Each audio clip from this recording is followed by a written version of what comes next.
Greetings, everyone. Let's turn off the bell. It is time for question and answer session with Khenpo. And to get the ball rolling, what we'll do is we have some written questions. I'll start with one of the written questions, and then we have a microphone like we did last night. We'll pass around the microphone. People can ask questions spontaneously if they have them. And we'll have a mix of written questions and audience questions. Okay, the first question this evening is, could Khenpo teach about liberation through seeing? Liberation through seeing. Liberation through seeing is this one, yeah? Everybody... Liberation through seeing is this one. So Milarepa says,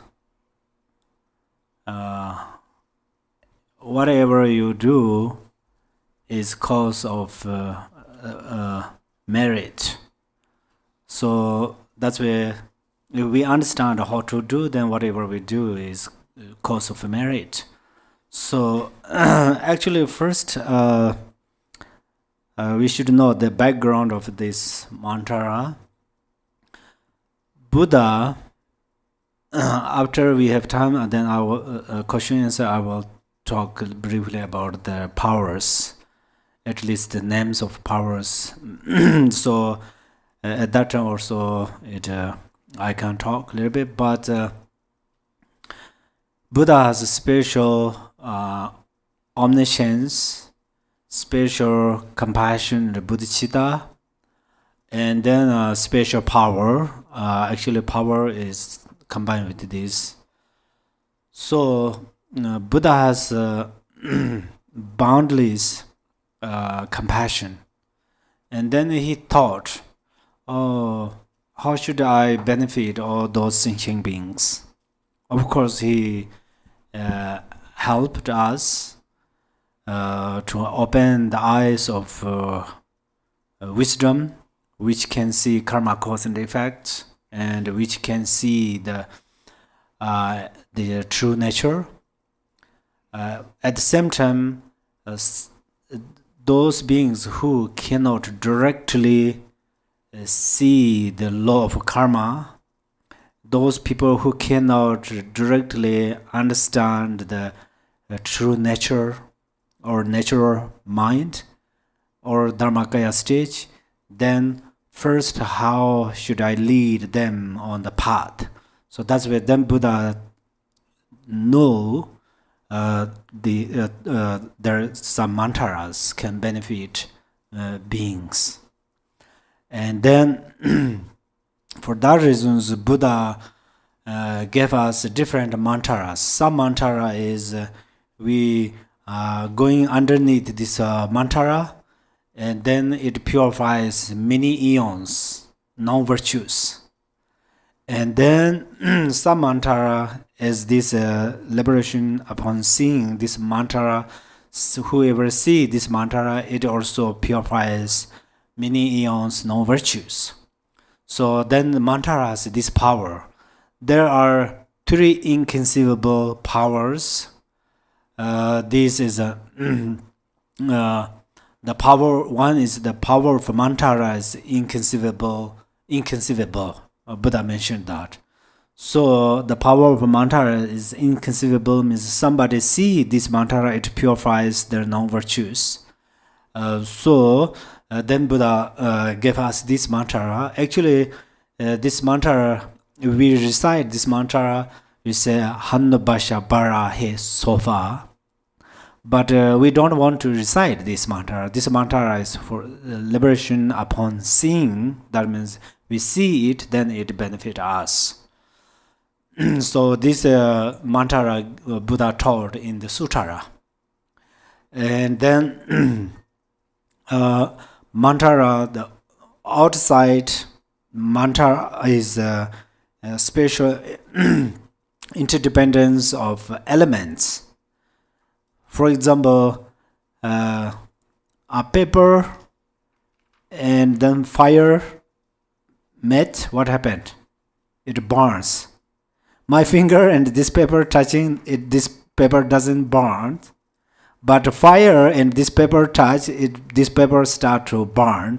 Likewise, this liberation upon seeing this mantra and sentient beings eyes consciousness meet, then it purifies non-virtues. So that's the way Buddha taught this mantra. So then I don't think we need to know more than this. That means I don't know.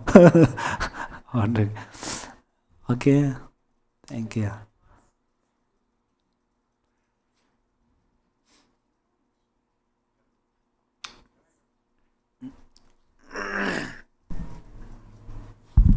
Can I have follow question? Yes, please. So Buddha was teaching that we need to practice to achieve enlightenment or purify karma. So isn't it contradictory that this mantra somehow just by acting on our eye consciousness is purifying mantra without effort? Oh yeah, if I completely understand your question or not. Okay, so one more time. So we have to practice to make progress, and here it seems like it kind of happens without our work. Oh yes. So that means that's exactly the question comes. So liberation upon seeing or through seeing means we are going to understand liberate has different levels. Liberate means completely liberate or from lower realms to higher realms. For example, hunger ghost, liberate from hunger ghost and hell realm and then rebirth in the hunger ghost. Hunger goes to animal realm to the human to the God's realm, something like that. So it's liberate means we don't want to practice. It's suddenly done. It liberate to the stage of nirvana. It's not like that.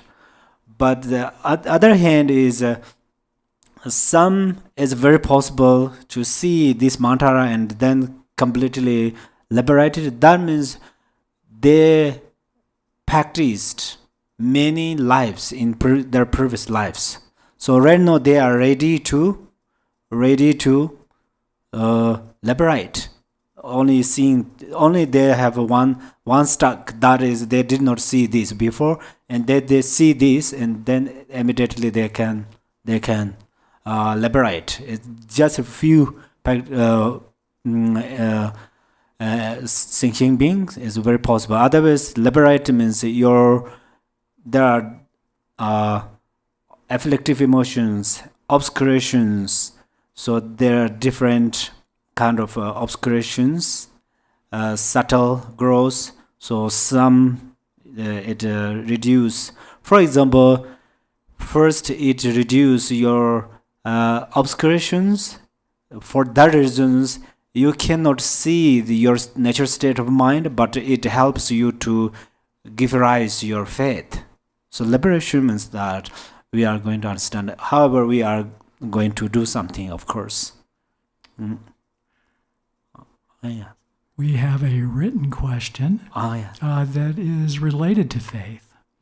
This morning, Rinpoche spoke about 3 types of trust and faith. Can you explain this more and why it's important? Oh, yes. Faith is important. The number one faith is first we say trust. Trust in Trijuras, in Guru, in karma cause and effect. We trust, believe. And then this believing improves. And eventually this belief becomes view. So Rinpoche quoted from here also the Golden Temple text, Vajra. We call it Vajradhara. So Vajradhara or Vajra means unshakable, unchangeable. We cannot destroy. That means if you realize the selflessness, then people say there is self. Your mind cannot change. And your doubt cannot interrupt or destroy your view. So view is extremely important one. That's, I think you know. But right now we are talking about faith. So first trust is, three jewels never betray me, never lie me. Three jewels protect me in this life, next life, until I will become enlightened. So this is the trust, faith in first one. Second one is faith, like a pure faith. Pure faith means you should see lots of good qualities, the qualities of three jewels, Buddha's qualities, Dharma's qualities, and Sangha's qualities. Or, for example, your guru is the included embodiment of three jewels. That's where you should see guru's qualities, the qualities of compassion, qualities of realization, qualities of teachings. So you know these qualities, and then you automatically or spontaneously you follow guru's path instructions. And then you follow guru's path instructions. Then, as Milarepa said, when guru's path instructions dissolve in my mind, it's like a salt dissolve into the water. That means then there's a water and we pull their salt, then this water's taste is completely changed. Similarly, guru's path instructions dissolves in your mind, it completely change your mind. First, your mind is very kind of selfish or something like that, and then guru gives you path instructions about selflessness, and then you gain the realization of selflessness, and then you become great bodhisattva and so forth. And then the yearning faith, I'm using yearning faith. That means then you love to receive guru's path instructions, and then you love to practice it, and then you love to become guru, something like that. You love to become enlightened. So then you love to benefit other beings. So that's where the three faiths are like that. Okay.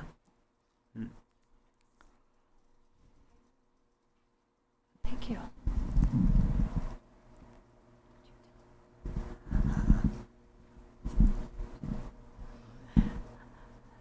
Hi. I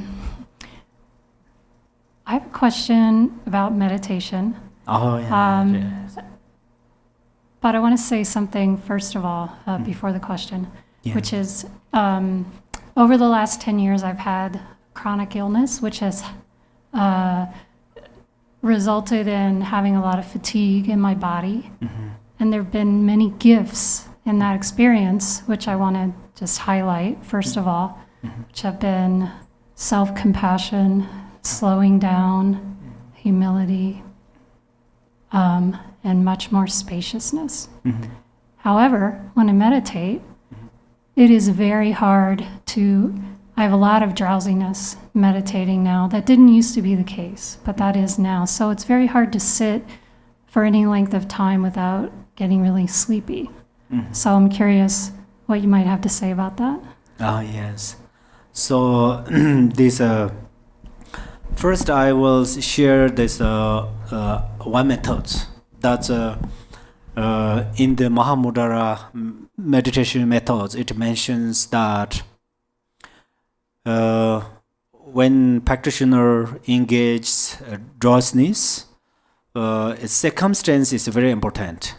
In there says sazangwa tang drozangwa namjir deve yozedin, that means sazangwa means good red place, red environment. Drozangwa means red friends. And then third is the yogi, the practitioner, meditator. So there are three things. So first is environment means if you close the windows and then with window covers and you wear very thick clothes, and then especially you close your eyes and then you meditate, then it your drowsiness cannot purify. Your drowsiness grow in your mind or stay with your meditation mind. So that's where first you open your window, that is convenient for you. Open the window and the window covers and turn on the light probably and turn on the fans. That's very important. And then also your body. Sometimes you stay like this, then it also causes for drowsiness. So a little bit fresh, especially actually there are 7 postures, but the one important one is the spine, backbone. So it's very softly straight,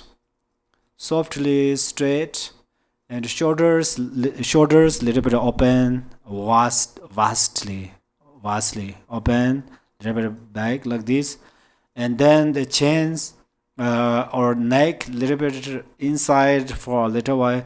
Just the head, the heavy of a head, little bit give to your neck, just naturally, but not too much like this, little bit.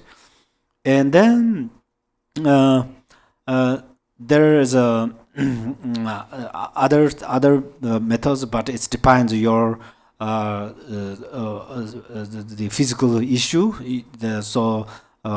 But main thing is the straight. You open, not forcefully and very openly, softly. That is a very important one. Because there, Buddha said and masters said, if you straight your body, you straight your wind. If you straight your wind, then your mind becomes clear. So that's a very important one. And then eyes, sometimes a little bit open your eyes, but don't open vastly, and just a little bit looking through the tip of a nose, but don't look on there, otherwise it hurt there. Just very softly, half open, half closed, something like that, and just focus over there. And then focus your breath. This is Buddha said it eliminates your gross thoughts. Drowsiness is also gross thought. Sleepy is also gross thought.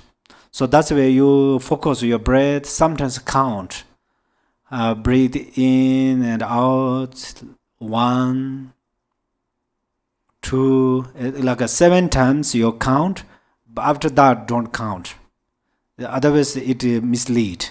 Then only you counting and you cannot meditate. So count 7 times, sometimes 10, sometimes 5, and then rest for a little while. So that helps a lot. Sometimes you don't count your breath, just acknowledge that you are breathing in and out, something like that. So this helps you. And another one is you visualize a white lotus on your heart chakra area, like this. There's 8 petals, the flower. From this is in the heart chakra, and then the center of there has a white light, like a beings, like a being, yeah, round one. You visualize here, and then you focus. It goes up a little bit. The throat chakra, and then it goes up the crown chakra, and then it goes up this area until here, this area, and then you focus there. You focus there single pointedly. Focus there just on that light. So it helps you a lot to eliminate drowsiness. And then sometimes supplicate Guru with devotion. Guru. When we have some obstacles of meditation and practice, supplicate Guru, then it helps to remove all the obstacles. There are quite more methods than I think today that's all. Okay, thank you so much. We have a written question on Guru devotion. When practicing Guru devotion, is visualization our only method? What else can we do if we have issues visualizing? What else? Say again, sorry. Yes. This person is having problems visualizing. Oh, I see. And they're asking, what else can we do if we have issues visualizing? Visualization, I see. Okay, so this method is you bring a picture of a Buddha or your Yidam deity or your Guru and place in front of you. Place in front of you, and then you watch it. You watch it, and then slowly you start to close your eyes and try to come image. Like you take the picture of this picture by your eyes wisdom camera. And then keep in your mind for a little while. It will stay for a little while and disappear again. And again you look this Yidam or this your Guru's picture or Tanka. Do that. For a reason we have many Tankas is for improve or starting to visualize Yidams. That's number one. Another method is you read text sadhana, and it mentions very details legs, ornaments, arms, three faces, fence. It mentioned, and one by one. Don't read like that. Fence is represent face. Ratfa face is represent. Three faces are represent. It mentioned after represent. Then you little bit meditate. So first, our experience is like a horse walking on the ice. It's like almost sleepy, yeah. But then you progress that, and then you slowly you reach on the very certain ground. So that's very important. Okay. Khenpo, I have the opposite type of question about meditation. Yeah. Recently, I've completely lost the ability to have any vigilant guard. So my thoughts are running away, and I'm not even noticing that anymore. Can I use a particular method that will bring that back so that I can notice my thoughts? Oh, you lost Vigilant guard, like I'm practicing mindfulness of, say, the Hong syllable in the heart, and then I should be noticing if there's a thought that comes and I start to follow it. And then my understanding of vigilant guard is that I should be protecting and noticing that I'm starting to follow that and bring myself back. And I don't have that anymore. What do I do? So you lost the, for example, Hong syllable No. attention. No, attention, I guess, would Intention. be so that the mind is following. It's I going see. outward instead of staying. Right. So now, first, exactly, I will say that part. So your heart chakra, but it depends with the practitioners. If it is uncomfortable, then not so much necessary. Black lotus. Black lotus, it has also 8 petals. It's facing down in your heart chakra area, and then there's a black being, like a black light around. It goes down underneath your meditation ground, and then some part you just focus there. It also reduce your agitation. And another one is actually you totally does that. Sometimes it's related to your environment. That's why you are going to turn off light, turn off the fans, and then you start to close your eyes during this meditation. And then you are going to more kind of visualize kind of yidams that don't visualize in details, but you are focus one place single-pointedly. Especially you focus the yidams navel area, or if you focus by yourself, you visualize Hong in the your abdomen, and then you cannot single-pointedly focus syllable Hong, but when you breathe in and out, it's automatically your belly moved. Same like that. You just mentally recite Hong, Hong, Hong, Hong. Mentally say it, but then it like you play drums on this Hong. Your attention is like this drumstick.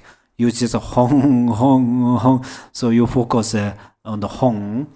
And sometimes if you are still, it does not help you, and just pick up a Hong. It does not matter inside or outside.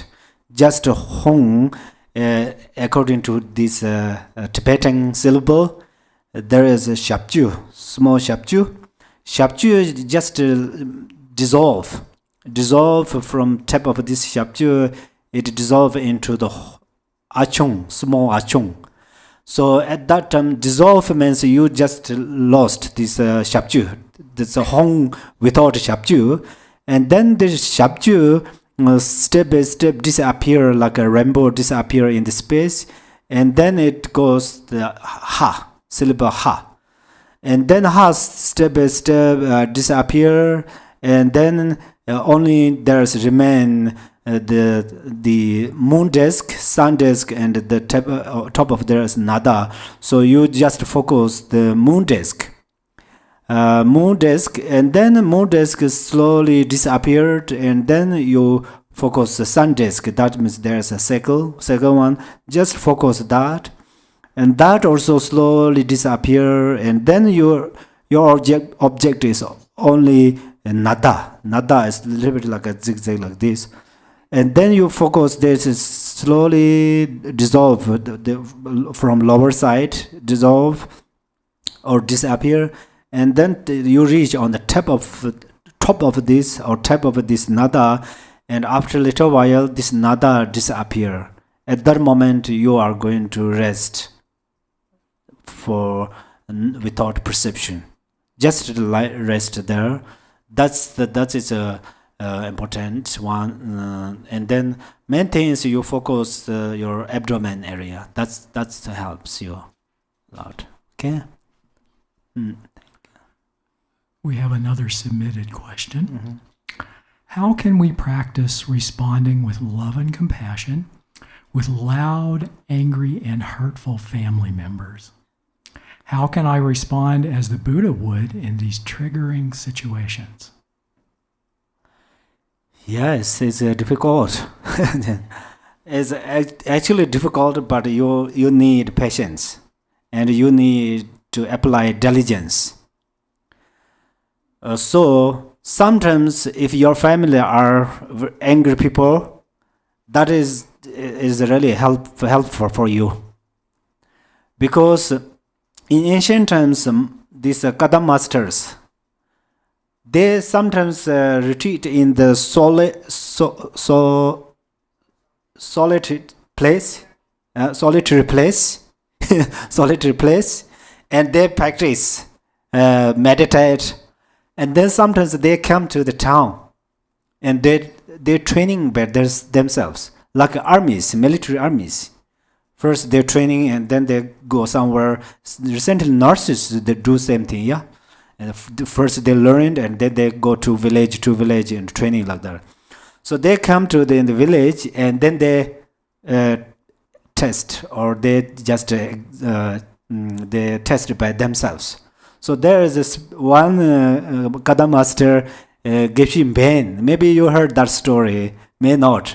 So what did he do is he always stay in the mountainside, and then one day he come down in the village, and then the village people respected him because he is a great practitioner.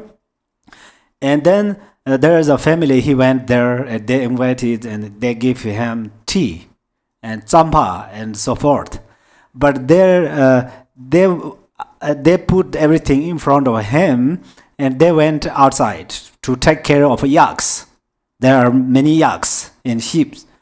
And then this Geshe master, he drank tea and then he started to think, oh, in my retreat hut, I don't have tea pack, black tea or green tea, whatever. I don't have tea, but there is a tea bag. There are a lot of tea. And then he started to take some tea. And his hand put into the bag. And suddenly his mindfulness knocked his meditation mind. Hey, you are still the other people's tea. And suddenly he acknowledged that, and then he called to this family. Hi guys, and they are outside, and they say what happened? Yeah, he said there is a thief. Come back, there is a thief. And then they come back, and he did not pull back his arm in the tea bag, and he just look at me. I start to steal your tea. So that's where he trained, and then so that's where he punished himself. And then he stopped. So then, in the mountainside, I meditate and I came in the village. It's totally different. So when I see the tea, I forgot my the samayas. I forgot my vows, something like that. One time he did that. And another time, another Geshe also, what he did is, okay, I'm going, today is a special day, maybe Guru Rinpoche's day or the Buddha's day, I don't know. So many people come to his retreat area. And then he woke up early morning and he set a very nice altar, do lots of good things, making nice thomas, whatever he set up very nicely. And then he watched the clock. Oh, almost ready, they're coming. And after a little while, he acknowledged, oh, my mind follows outwardly concerns. Suddenly he felt that, and he went outside and bring lots of dirt and throw on his altar room. Whatever happened is happened. I don't care because I follow outward thoughts. So that's exactly, yeah. It does not mean he disrespect these offering things, but it means he always watch his thought. So that's why then he did that. He eliminate his outwardly concerns. So that's why always watch, and sometimes if your families are very kind of angry people, and then you should tell by yourself, hey, you are Dharma practitioner, yeah, and you practiced Dharma many years. So today is the right time to be patient. That's very important. First, you be patient means hold your breath. Don't say something, but your mind is full of angry emotion, almost ready to explore or something like that. This is the first step, but it is unhealthy. It's not so well. Don't do too much that. Breathe through nostrils. Breathe nostrils, and say it's okay. It's okay. Then a moment ago, the first session I said, just to watch the essence of angry emotion is excellent. If you can't, give compassion. Oh, before they become angry, they are not like that. Right now they become angry people, so right now they lose their freedom. So give compassion. And sometimes angry people is cause of a heart attack. So anyhow, angry emotion and the disease of a gallbladder or something, they are related. That's where, oh, now I'm ready to give compassion. So when you give compassion, angry, shy or shame, so run away. So that's it's not easy to training, but one time you come on this stage, then it's very kind of special special movies by yourself. You see many movies, cinemas. What's the cinema? Anyhow, so that's I think you try. Okay. We have another submitted question. Oh yeah. In the in the yellow prayer book on page 2, what is the relationship of virtue and bodhicitta? Oh, what is the relationship of virtue and bodhicitta? Yes, bodhicitta is a virtue. So virtue means actually, if we are talking about feeling happiness, so no virtue is suffering. So that's why whenever you practice bodhicitta, I mean generate bodhicitta, then your feeling is not suffering. You feel happiness. So, but if literally virtue and bodhicitta means virtue, we can cultivate virtues through body, speech. For instance, if you see this temple door is open and there are lots of windy, and you just close that door, that means you cultivate virtues. But then at that time you have bodhicitta or not, still not sure. You just close that door because it's wind below. That's all. You don't think that's may I benefit all beings or something like that. But anyhow, bodhicitta is virtues, always virtues, and some virtues are maybe not bodhicitta, literally. That's all. Okay. There's one question here. Hi, Khenpo. A question about the text you were teaching in the yellow book. When it says, bless me from within the state of dharmata. So does it mean that the guru is in the state of dharmata and we want blessings from the guru who's in dharmata, or does it mean something else? Yes, guru is in the dharmata or stage of dharmata, or we can say it in the dharmadhatu sphere. And then you are here, and then you ask, bless me. So that means guru is in dharmata, means guru is in dharmata or dharmadhatu stage. It does not mean it is somewhere other places. It means, for example, Garchen Rinpoche is here and you supplicate Garchen Rinpoche, may I get a good job? That at that time you did not ask him to receive the realization of dharmata, but you ask common siddhi to Rinpoche. But when you supplicate through that, is this yellow book, at that moment you say, may I receive blessings from you to gain the realization of dharmadhatu, for example. So that's where then Garchen Rinpoche, at that moment we see Garchen Rinpoche is on this throne, but in the reality he is in dharmadhatu space. That means he gained this realization. Dharma Dharma realization. Is it clear? So okay, so then if the guru is in the dharmata state, Yes. if we ask to bless me from within that state, it means that we also get the blessings of being in dharmata. Is that right? Yes. Okay. So sometimes you don't say directly in the mind or verbally, may I receive Dharma Dharma realization?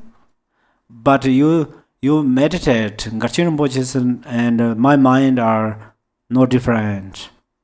So that means you requested him to receive this realization of Dharmata. I think it's called Dharmata, or the realization of the natural state of mind. Okay. Another submitted question. Can you speak on the importance of diligence? Yes, diligence is actually, Shantideva says in the Buddhicaya Avatara, his book, he said, diligence is enthusiasm. That means I love to do this. I love to practice. I love to meditate. I love to visualization, something like that. So that is actually the enthusiasm. Interesting, in the simple words, is interesting. This is very important. If one does not have interesting to do something, then it's hard to you do that. This always say that is quite difficult. From one side, also need interesting. So after interesting, then you can improve your diligence, perfect diligence. That means, for example, meditative shamatha. There are special methods. So first you make efforts. First you love to meditate shamatha. And then second, you during the meditate shamatha, you have some obstacles. Sometimes you have agitation. Sometimes you have drowsiness. Sometimes you have other afflictive thoughts and so forth. And you need 6 perfections. So you are going to apply all of these things one by one. And then eventually, best diligence is effortlessly you can rest at ease on your object of meditation. Like we drive car, and then it's a little bit downside. We don't want to press the gas pedal. It's called gas pedal. We don't want to press that, so it just automatically goes. Similarly, so then we rest on there. Is spontaneously we can maintain on the object of meditation. That is also diligence. So, yes. We have one last submitted question. Oh yeah. Khenpo La, would you speak more about the karmic winds and the channel system? Oh yes. Actually, in the Tibetan medical, it says, medical text, it says we have 80,000 channels in our body. And Vajrayana teaching, it says we have 72,000 channels. And then these channels, how do these channels grow is first there is no channels, but important one is subtle channels, subtle wind, subtle mind, or bindu. They are inseparable mind, but that's we are talking another way. So then the consciousness came to the mother's womb, for example, and then at that time consciousness already has warmth.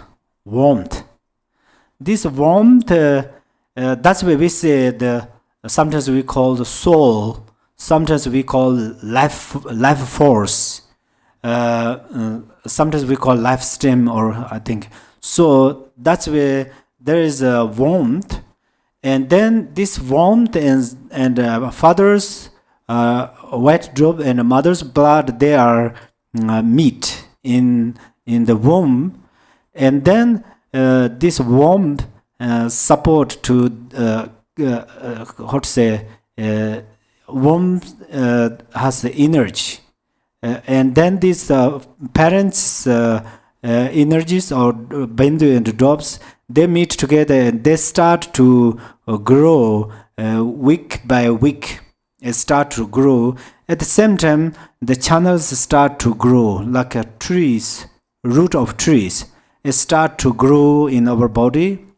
So that's where then step by step there becomes like a lotus petals. That's where there are different numbers of channels, and that's how they grow. And then there is a time to start to dry up these channels. Because when they grow up at that moment, inside of these channels enters the winds. So when the karmic winds grow, then these channels also become ordinary channels. And then when the karmic winds come there at that time, channels are like a roads, vehicle roads or the roads, and then winds are like a horse, and then mind becomes like a horse riders,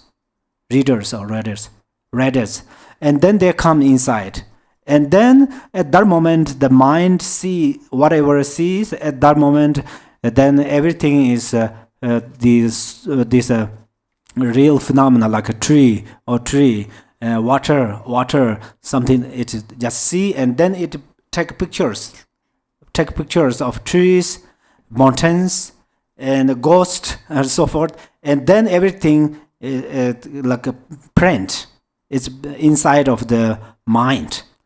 So that's where then mind has lots of imprint of them, and then when it meets some other conditions, then it comes up and it says, oh, it labels, oh, this is flower, this is table, this is my friend, this is my enemy, everything come from there. But when then we practiced well, purifies obscurations, and then karmic winds has no energy to travel through our channels. But the wisdom wind start to travel through our channels. Wisdom wind ride by wisdom, luminosity. So that's where then it travels through channels and it sees. Then first we label tree, but emptiness of tree, emptiness of the mountain, selflessness of flower, something like that. Everything can see like that, and then in its imprint is there's no negative imprints. Everything is pure. That's why we say pure perception. Then it is already pure. For example, we have a glass bowl. We wash that and keep in very clean area. Then it always clean. That's where emptiness cannot make dirt. Is it clear? Emptiness of a tree cannot make dirt your wisdom wind and wisdom mind. That's why then channels become nirmanakaya. So that's where then through the channels they move your wisdom wind and wisdom mind, you experience bliss, great bliss. And then your body is full of this bliss, and then you start to become Sambhogakaya. And then this bliss provide completely your body, you become Sambhogakaya. So difference are that. So then this very beginning, do you have other question? Okay. So very beginning, that consciousness is actually we say self-awareness. You heard that self-awareness. Then this self-awareness is we call self-awareness or self-intrinsic awareness. This first how it becomes samsaric consciousness or wisdom is that, as in the Kundazambo prayer says, single ground and two paths and two fruitions. So that's where in the very beginning, last time, then there is my example is there is two rooms. Both room has big mirror, and one room has light. One room does not have light. So then one person enters in the room with light, then that person can see one's face. So that is called self-awareness. It knows oneself. So Kundazambo knows oneself. Vajradhara knows oneself. That's where they are not deluded. They weren't deluded. And then the person, for example, one person entered in the room. There is a mirror, but there is no light. That's where one does not see one's face. That's where we call it consciousness. So in Tibetan we call nam to or nam shi. So that's where then it's just labeled. There is an emptiness, but it labels a flower. Okay, that's where then it sees flower. And there is an emptiness of the emptiness, then consciousness labels the bell or something like that. So that's where then this consciousness deluded. It's like completely blinded, like in the middle of the night. There's no light in the empty room, and we don't know where should we go. Just we try to go somewhere. Just we move. Similarly, consciousness start to move. Eventually, it reached into the samsaric place, and then after it acts with other elements, and then the second. The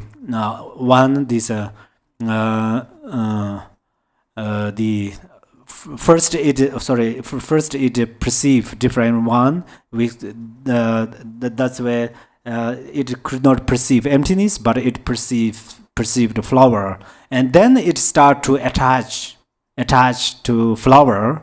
And then there it start to attach flower, and then it start to say my flower, and then somebody does something, and then aversion comes, and then 24/7 busy with the attachment and aversion like this, and then at that time how many times move like this way, it cultivates negative karmas, and then after negative karma produce negative karmas produces sufferings, and then we don't want suffering, but we experience it. We want happiness, but we don't cultivate the cause of happiness. That's where Shantideva says that we willing to reject suffering, but we running towards suffering. We wish to have or experience happiness, but we have ignorance. That's where we don't accumulate the cause of happiness. That's where if we do not cultivate the cause of happiness, then experience is suffering. That's where it's like an opposite paradox. So self-awareness is extremely important. Intrinsic awareness. So we are going to understand this rangre in the how should we understand this? Most of the time we think, we are going to understand this through higher skillful ways, skillful path or something like that. But in reality, Pamotraba is a very famous scholar in Tibet at that time. And Pamotraba is so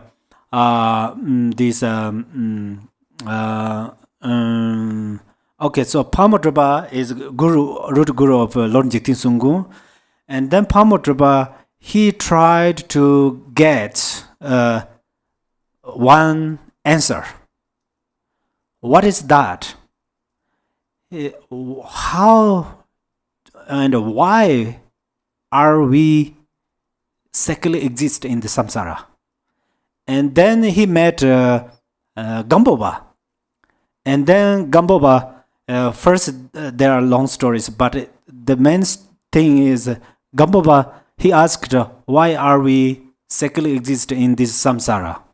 And then Gamboba answered, oh, because we don't know that ordinary mind is Dharmakaya. And just he said that, Gamboba said that, and then Pamotrapa blossoms. That means he completely understand. And then you are my root guru because you pointing out my mind. So that's way how they.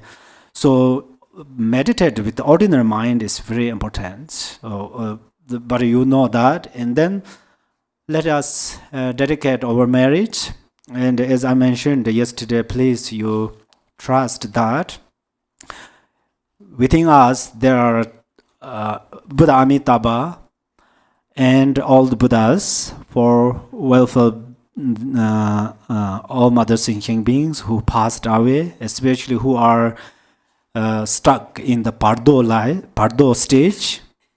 And then this our merit can benefit them, the power of all these Buddhas and great Bodhisattvas and our Guru and our Dharma brothers and sisters. And it also, this dedication benefit all beings who are living like us right now, because this dedication prayer is Amitoyo's, longevity Buddha's prayer too. So that's where we are recite instead of all these Buddhas and Bodhisattvas and our Guru for benefit of all mother thinking beings. Okay? Page 56.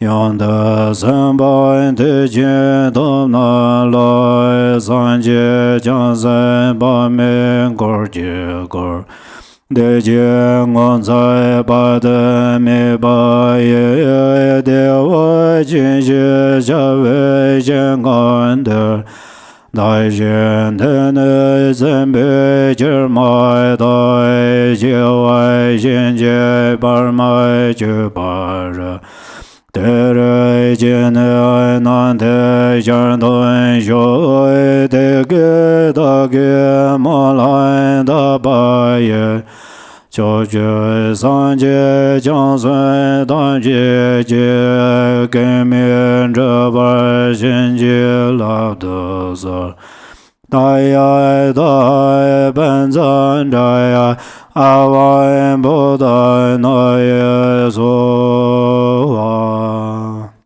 In Maho, in the center, is the wondrous Buddha Amitabha of boundless light.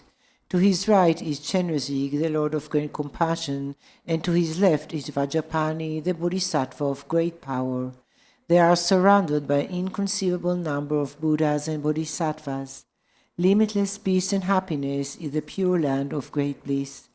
As soon as I and others pass from this life, unhindered by another samsaric birth, may we be born there and see the face of Amitabha, boundless light. Buddhas and Bodhisattvas of the 10 directions, through your blessings, please accomplish this aspiration without hindrance. Tadyata Pansadiya Awa Buddha Nayesvaha. Thank you so much. This last mantra says, Tayata Pansanda Awa Buddha Nayesvaha means, may I accomplish as my wish. My wish? I wished. Okay? Thank you so much, all of you. Thank you.